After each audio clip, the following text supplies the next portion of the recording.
La balade des loups.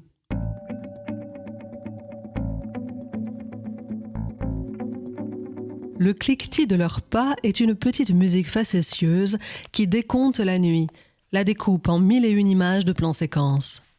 Un peu plus mat pour Léonard et distinctement prolongée sur une note en ré pour Angela, qui distribue des miettes de solfège aux suiveurs qui seraient bien inspirés ce soir de prendre une leçon d'amour, au gré des pas, des jambes, non encore des voix, ils se taisent.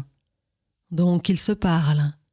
Les dos de main se sont frôlés, entre leurs deux silhouettes jointes mais découpées encore, chacun allant vers l'autre et le dépassant, deux balançoires raisonnables, au rythme plutôt de balancelles de quartier résidentiel et endormies, qui se sourient quand elles se croisent et jettent un œil sur les cordes pour apercevoir si elles se frottent. Un peu, c'est bien. Trop, ce serait déchirant. Puis la main d'Angela se retrouve rappelée par l'autre, la droite, que Léo ne pouvait ni surveiller ni draguer, trop occupée qu'elle était sûrement à aller venir, entre l'anse du sac à main, la bandoulière, de temps à autre le mur, où 2 ou 3 doigts d'Angela font mine de courir le temps de quelques briques, debout à l'orthogonale de ses parois, comme les danseurs harnachés le font parfois, défiant la logique et la gravité, faisant oublier au public leurs cordes, pour ne plus occuper l'espace illogique et magique que de leurs pas de deux et de leurs volants surpris aux bises de leur corée. Les doigts d'Angela ont une nervosité de jeune chat. Si les pas claironnent la symétrie d'une marche assurée, non point rapide, encore moins précipitée, mais sûre, droite, orchestrée d'en bas où pointe et talons se suivent jusqu'au cou gracile et porteur. En revanche, les mains s'autonomisent chacune à sa manière, pour divulguer à Léonard que quelque chose ne tourne pas rond. Et le silence de s'arrondir, d'abord cercle d'intimité, puis cerceau prêt à batifoler, et à l'angle des prochaines rues, après 5-10 minutes de ce flux commun sur les trottoirs lisboètes, potentiel étau que Léo sent hostile, gênant, trop rond pour être honnête, malgré le dessinateur à main nue qu'est Angela. On dirait que les ronds de plus en plus anneaux se resserrent en lui agitant les mains contre son gré et qu'elle continue de les agiter pour effacer, gommer ou au moins étirer les cercles et garder assez d'espace pour respirer à deux. D'ailleurs, ça y est, Léo l'entend, elle respire vite et bruyamment, quelque chose ne va pas. « Tu ne te sens pas bien, Ange ?» Il n'a pas le temps de terminer, elle s'est affaissée, main providentielle à cette seconde, qui la retiennent sur un rebord de fenêtre granuleux où se répand un lichen gris-vert, soudain crayonné par une femme que Léo entoure de ses bras, très conscient du besoin d'air et de ne pas l'oppresser encore plus, présent néanmoins pour prévenir d'un malaise plus complet ou d'une chute. « Assieds-toi si tu peux », souffle-t-il en disposant ses bras, son buste et même l'extérieur de sa cuisse pour lui proposer un appui aussi efficace que discret.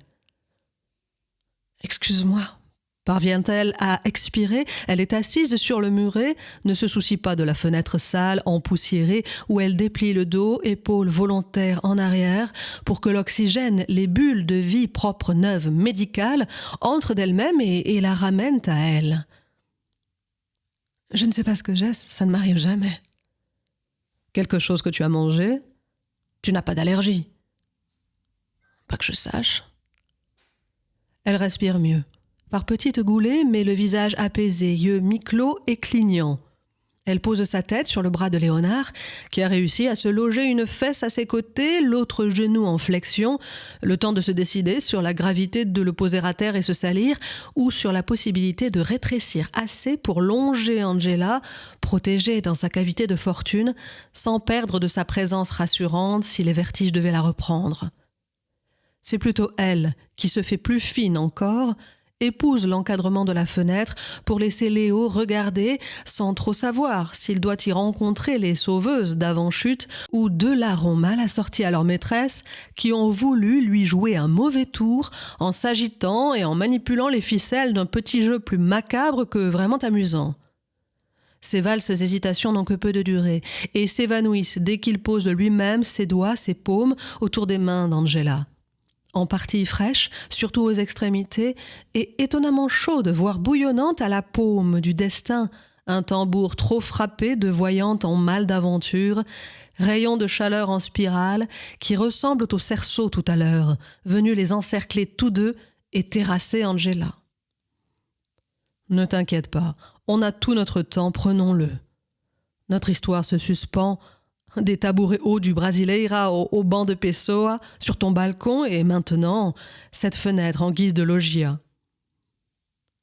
Oui, continue de parler. Je peux me faire aider, ma belle? Je ne te suffis pas? Son sourire, rassurant en la circonstance, est venu en parallèle de ses doigts qui tiédissent écrire une virgule orange, que Léonard souligne du bout léger de son index, en faisant frémir sa joue du chatouillement d'une mèche de cheveux venue s'enquérir de la santé de la noyée. Noyade en rousseur à nouveau, ils se répandent sur les jambes et les bras recueillis de Léo qui forment une voûte, un logis préhistorique autour de celle qui a défailli sous son aile. Ah, tu n'es pas submersible, Angela, dans des conceptions liées à la suffisance. Tu serais toujours pas assez, et aussi tu serais trop de tout, trop de l'insuffisance, part de support, par-delà moi et mes résistances. J'ai besoin d'aide pour te chanter. Alors même que tu me tombes dans les bras, car c'est bien ça, n'est-ce pas? La virgule sourire remue, accentue et s'entr'ouvre, alors les mots viennent à Léonard. De tout, il resta 3 choses. La certitude que tout était en train de commencer.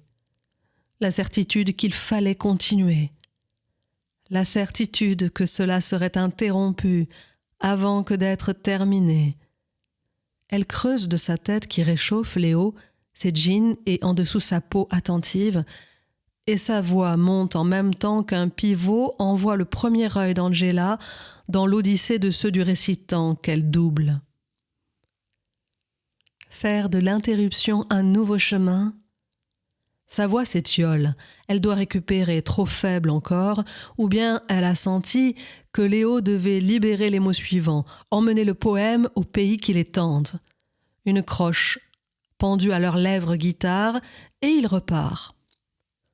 Faire de la chute un pas de danse.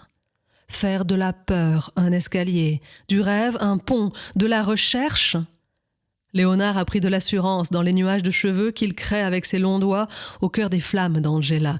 Il sent son crâne, la douce nuque jointée à l'oreille si tendre. Il s'est tu, tout tendu vers la suite qu'il espère. D'elle ou plus jamais de quiconque. Angela a compris. Coiffée des gestes de Léo, le visage balafré d'amour en mèche et en flamèche, elle se redresse doucement, sûre d'elle. Mother of Dragons, dont on se demande, à l'intensité du déploiement, si elle va mesurer 5, 8, 12 mètres et envahir l'espace qui ne peut que lui céder place. Son visage fait face à celui de Léo. Leur ruelle de mousse ancienne sur cette bordure improvisée leur est une clairière, où des loups bien dressés se couchent, tous, et inspirent une reine. Ils se font face, les mains encore, les avant-bras, les flancs, les hanches, et même les mollets sont si près, si ensemble, un être à double corps. Une double fenêtre aux persiennes jalouses, les louves veillent. On les avait pris pour des loups, ignares.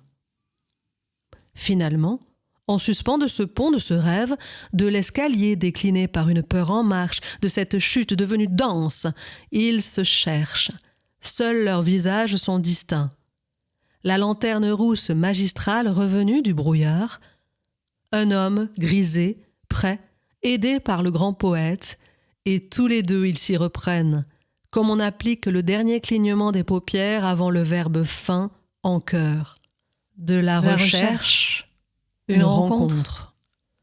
Ils s'embrassent. Ils sont baisés, ils ne sont plus. La fenêtre se ferme, ouverte sur leur bouche.